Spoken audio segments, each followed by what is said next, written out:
Marthe et Marie, désormais esselées, s'approchaient de lui, l'une après l'autre, pénétrées d'une affliction profonde. S'approchaient de lui avec foi et résignation, certes, mais aussi avec une manière de tendre reproche. Seigneur, si vous aviez été là, mon frère ne serait pas mort.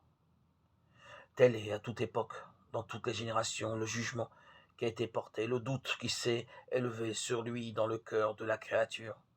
Les hommes ont vu le péché, le malheur autour d'eux, et dans la foi ou l'incroyance, ils ont dit, si vous aviez été là, si vous étiez intervenu, il aurait pu en être autrement.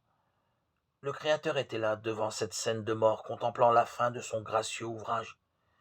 Il y avait eu un jour où il avait contemplé l'œuvre de son amour, et vu qu'elle était très bonne. Genèse 1:31. D'où venait donc que le bien se fût changé en mal, que leur fin se fût ternie? Un ennemi avait fait cela. Matthieu 13:28. Pourquoi cela avait-il été permis, comment cela avait-il été perpétré? C'était son secret, un secret pour tous ceux qui l'entouraient. Alors, comme c'est un secret pour nous en ce jour, il échangea d'incommunicables pensées avec son Père éternel. Il ne donna point d'explication, il choisit une autre voie pour dissiper les doutes et les plaintes. Ce qu'il a fait pour tous les croyants, révéler sa mort expiatrice, sans pourtant l'expliquer.